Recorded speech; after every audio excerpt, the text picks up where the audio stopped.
After winning the national championship, we lost a lot of key players. We gained a lot of key players as well. Guys like 3-star Kevon Merrill turning into 91 overall left outside linebackers. You got Engelman getting, goodness gracious, bro, platinum shifty. And now has gold takeoff too as a 2-star. Gaining a 5-star vert threat, a 5-star running back in Keenan Lacoste, who has platinum sidestep in his first year. Fasano going up 7 overall to an 86. Stoner going to a 98 overall or 98 speed, and also bringing in a 5-star route runner. He might not play that much this year, but he's gonna be great for us. It's gonna be a fun season. Starting off at NC State, a real rivalry. Another rivalry game in March. We got Georgia State, Texas Tech. Got a team that beat us last year in Arizona State. Cincinnati, who also beat us last year. Those are our only 2 losses on the whole year. And let's not forget Kansas State, the team who was really supposed to come out of the Big 12, but we ended up beating them late in the season. It's gonna be fun for sure. For recruiting, we have 15 targets. The one that I'm most interested in is this 99 speed Scarborough guy. He's gonna fit in greatly. And not just him, Bryce Sandlin too at running back.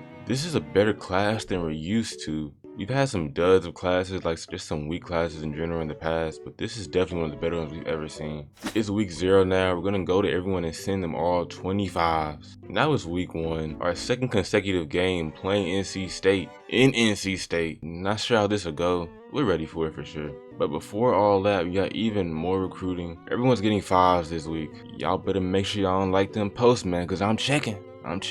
When we played NC State a couple years ago, we were not a way worse team. We didn't have what we have now. Had a worse quarterback, a worse receiver room, a less talented defense. We took them boys to overtime. Really should have won. We missed a kick to lose the game. It was tough. But forget about all that extra stuff. They have bragging rights for now. It's game of the week, 5th ECU on the road to 2nd ranked NC State. Let's go. With this being a grudge match game, all logic goes out the window, especially with us going on the road to fight these boys. We gotta be locked in from the jump. We're just genuinely a better team than them. It should be a slight game, but you never know. They're showing the all-time stats, and apparently they have a 4-game win streak versus ECU. That ends today. Trust. First play of the drive, we don't respect these boys at all. We get in man and we get a sack almost immediately. Let's go, Shaik. I'm telling you, bro, there's not a spot on this team where I'm just like, yeesh, my guys, they don't have us in a single spot. Maybe D-line versus O-line on their side, but nah, bro, nah. 3rd and 12, we get in man again, and we could not do this last year. We could not get in man with anybody. We can do it now. Sit them down. Let's go. Force the punt early. First play of the game, we feeling kind of confident. Call it shot play. This is just one-on-one. Sexton versus the safety. Surely he'll at least knock it down. No, he's literally Calvin Johnson at safety. He picks it off. Rob on his first throw of the season throws an interception. It was basically a first down punt. Do not overthink it, bro. Do not overthink it. 2nd and 6, he gives it to his star running back, and that's in wide open lane. Shout out to that O-line. This team seems to call a lot of screenplays and like RPOs. We're not going for that, bruh. Sit down. Coverage has been so good from the secondary to the linebackers. Get them down right here, man. Punt that ball again. This play is irrelevant because he gets called back, but I don't have like 0 trust in Engelman to break off a 90-yard run. I don't know what it is. I just have no trust in him to do that. I feel like Lacoste can break one off. I don't know what it is. I just feel like Engelman doesn't have straight line speed for real. So maybe that'll factor into whether I start Lacoste later in the season. We'll see. 2nd and 18 here though. See Fasano on his zig route, man. Find him. This is a 13-yard gain. First catch and first completion for my dog, Rob Dominguez. 3rd and 5 here. And after not starting and really not seeing much playtime at all last year, Sexton is now a starter. 3rd and 6. Not really much open. This is pretty good coverage by NC State, but I find Lacoste here and he almost gets a first down. Next play, I trust Engelman here and he gets the first down. Move them chains and move them chains. Some play action here and our O-line holds up really well. That's actually surprising. Fasano's wide open and dime. 3rd and 1, and the first catch on his career is a touchdown. 7-0. There you go, Matt Peters. When recruiting Matt Peters, I thought he would be like a smaller tight end. Like Brock Bowers isn't small, but he's like 6'3", 230. This guy is bigger than Brock Bowers, so it's kind of weird. 1st and 10, and we send a blitz. There's nobody to guard this tight end. He is wide open. That's a nice game for them. 17 yards. 1st and 10, but look at this play by Jadovsky. That is insane. His instincts are off the charts right now. I don't want to say timid, but he was a little hesitant last year, so it's good to see him acting like this now. Should have called man on 3rd down, and it results in a first down for them boys. They're calling a whole lot of screens, and my corners are seeing that, man. Stop throwing the ball like that. 2nd and 14, after an amazing play, he just whiffs on the tackle right here. What are you doing, McKinley? He gives up a 54-yard TD, bro. Insane. What are you doing? Just giving him unnecessary confidence, bro. You could have just wrapped him up and got him down. Even if you didn't get him down, at least have somebody else help you out, bro. You just whiffed entirely. Like, what type of technique is this, bro? We did not teach you this at all. Where did you learn this type of technique from, bro? You ain't even put your hands out, dude. If you want to be Ed Reed, you want to hit stick, bro, go play safety. We got corners that want to tackle, that want to get in the game, bro. Just let me know. It don't take much to put Levi Stoner in the game. 98 speed, he might get in regardless of how you play, to be honest, bro. But just lock in, man, lock in. Our drive now, my guy's in the game. Lester Brink, 5-star route runner. He makes a catch here, gets a nice juke. He's going to be nice. Couple plays later, we get no pressure from that D line. I'm looking for my guy Fasano. He's wide open. Great catch. Get up the field. Make a play. Let's go, boy. When Rob gets out the pocket, you know things is going to happen. He's kind of like Joe Burrow in that way, to where he's not super athletic, but do not let him get out the pocket or something crazy is going to happen for sure. As the backup slot, Rick may get more PT than I'm expecting him to get as he scores a TD right here, 14-7. Let's go.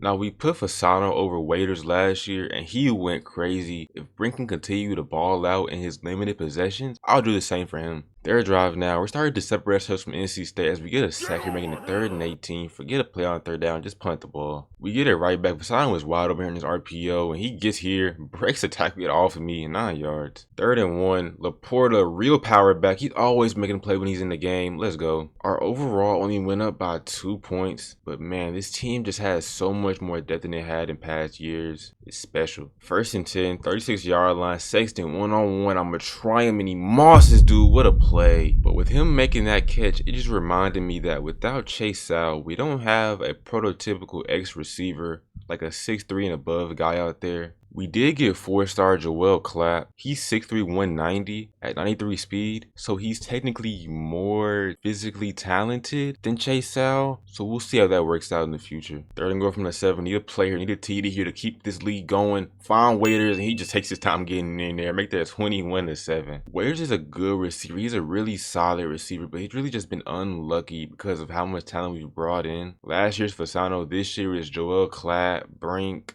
You know, behind him, he has 95 speed though, so that's gonna keep him on the field for now. Let's see what it does for him in the future. 2nd and 5, losing Brown Murray did kind of suck. He was bad throughout the year, but having Duncanson in that spot, probably a worse position for us. Once again, the secondary is locking down. There's nobody really open at all, but of course he makes a play. It's a 1st down here. 3rd and 1, tight end is kind of open, but Willie Madison is right there to knock it out. Makes it a 4th and 1, where they do indeed punt the ball. This is the exact reason why Matt Peters is here, to run routes like this and get up the field. One-on-one, the outside, so I try back shoulder to Joel Sexton, and he hangs on to the ball. Let's go. He's not that prototypical X, but he is solid. You're probably wondering, why does it matter if he's prototypical size for a #1 receiver spot? This is exactly why. After that play, he got hurt, had to bench him. It's not a serious injury really at all. If it was a closer game, he would probably still be playing. Because it's so far away, I might as well put Clapp in there, see what he can do as a 1, or at least on the outside as a Z. And in his first play as the ECU Pirate, I throw it up to him, and he absolutely mosses the corner. Let's go.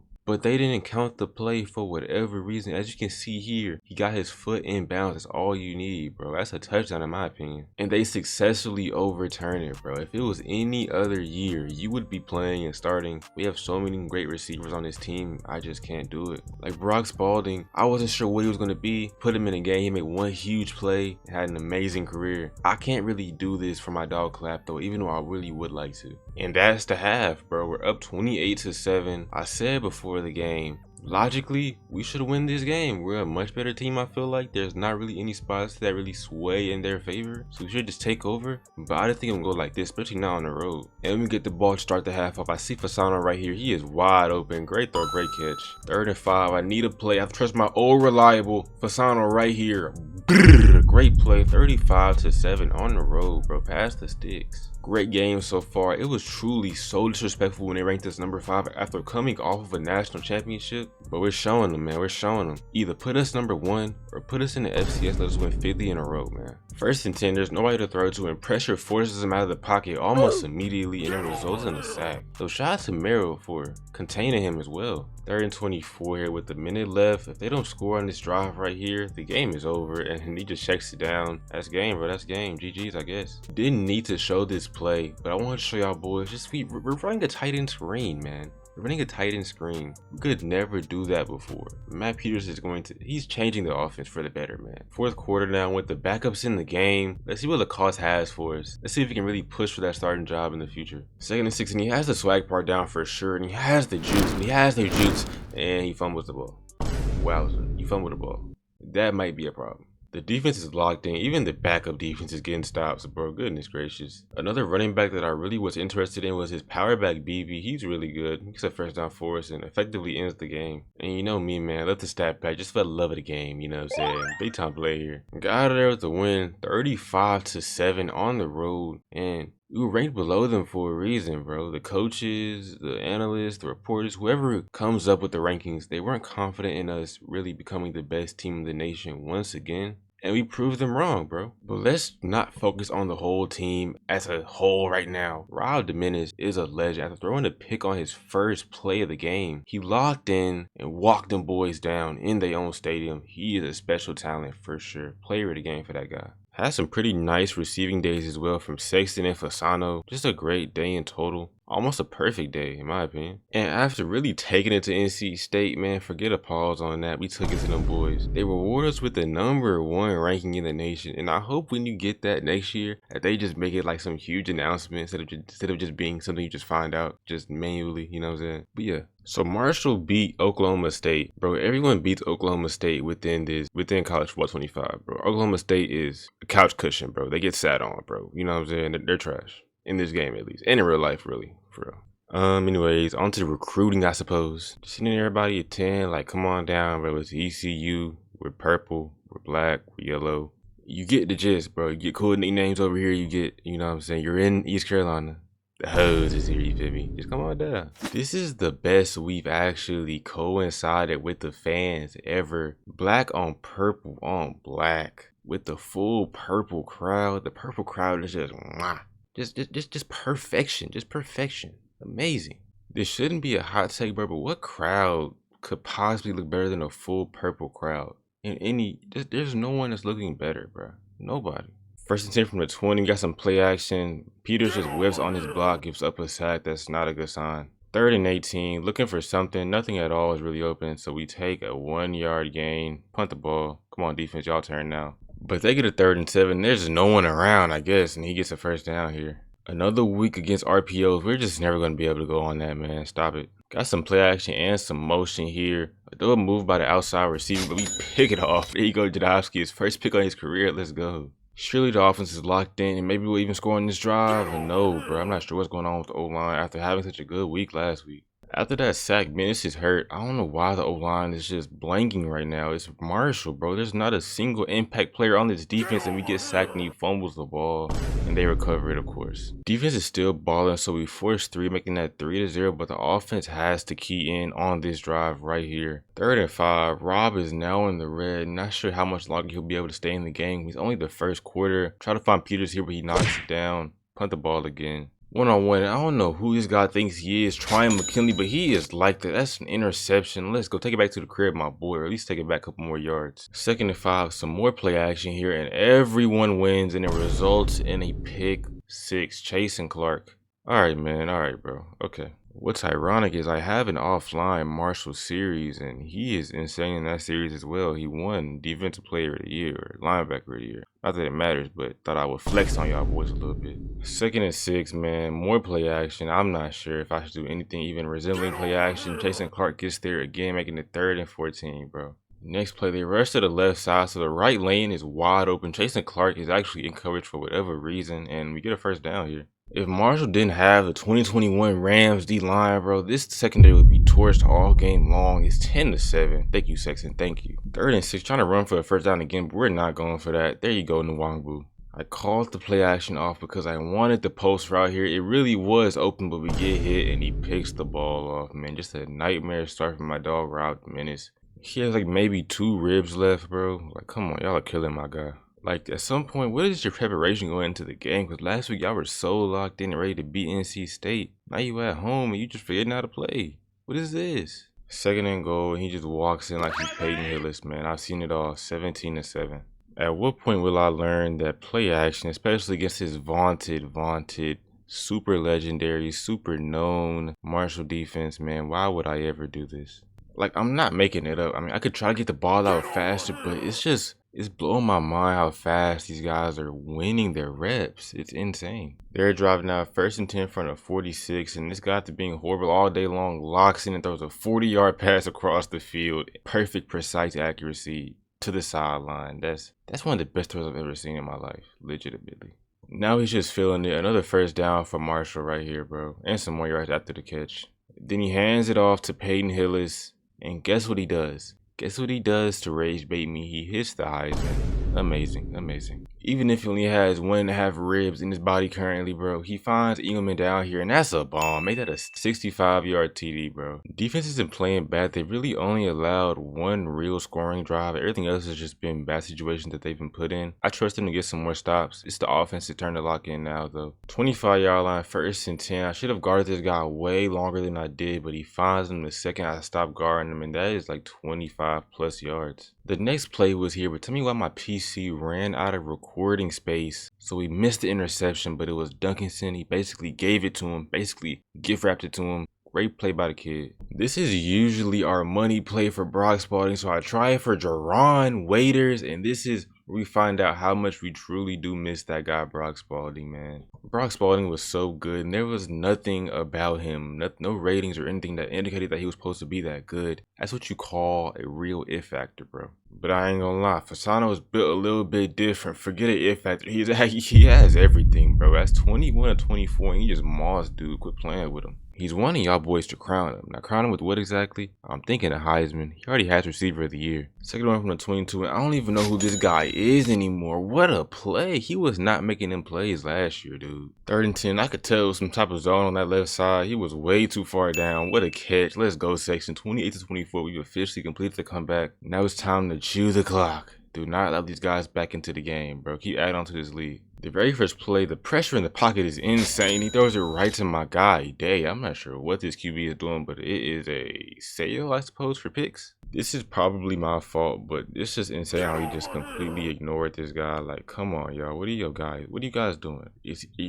Are you guys paying him, man? Did y'all put a hit out on my guy Rod Dominguez, bro? What's going on? Why is he at 7 sacks? These aren't normal sacks like holding the ball. They're getting there immediately. Are you guys letting them get there? What are we doing? 2nd and 18. This is an amazing play by Rod Dominguez. This is what he can do when he's 100% healthy. But because he's not, I have to sit him down. I do not want these guys hurting him any more than they already have. So Carl Bohanna, come on down, bro. Come be the backup guy for now, I suppose. 8 seconds left in the half. Guy finds a lane here, gets some more yards, gets it down to like the 33-yard line. They're gonna take 3. And of course, the left-footed kicker makes it super easily. It's 35-27 at home. Second half now. There's nowhere for this guy to go. We hold him up. Pounds misses the tackle, but Wongbu forces the fumble. We pick it up. Let's go. We now have Bohanna in here at quarterback, and I see our new backup tight end, Isaac. He walks in there, making that 42-27. Let's go. One more score, and we can shoot the clock. 3rd and 2 for these boys, and man, the defense is so locked in right now. They're not giving up anything. That's another punt. Bohanna drops back here. I see Engelman right here as well. Find my dog. Gets a nice juke, and that's a 1st down and some more yards. Roll out here at 86 speed for Bohanna. He's pretty fast, and I find Sexton. He makes a nice catch. I did say Bohanna was pretty fast, but when you're playing against white Micah Parsons, there's nothing you can really do. That's another sack for him. He might have 5 on the day. We kick it, and it goes in. We're up 3 scores, up 18. Defense get a stop. Let the offense end the game right here, right now. 3rd down, and Peyton Hillis has a lane here, but we do not allow him to get it. And they said he fumbled, but I'm pretty sure he's down. But it doesn't really matter. They choose to punt down 18 with about 5 minutes left. These guys are to get up for us, I suppose. Pause.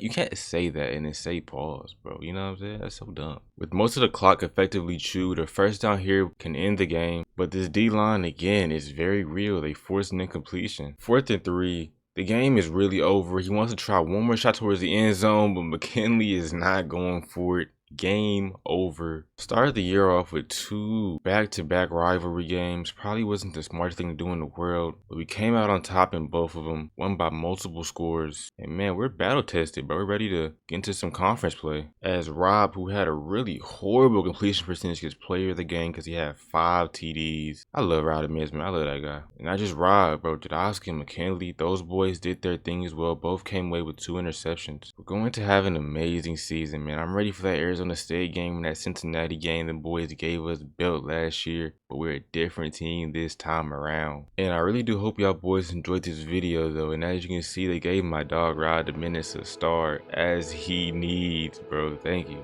With that being said, beneath the red with my East Carolina Pirates. If you'd like to go ahead, like, comment, subscribe, and I'm out, man. I'm out.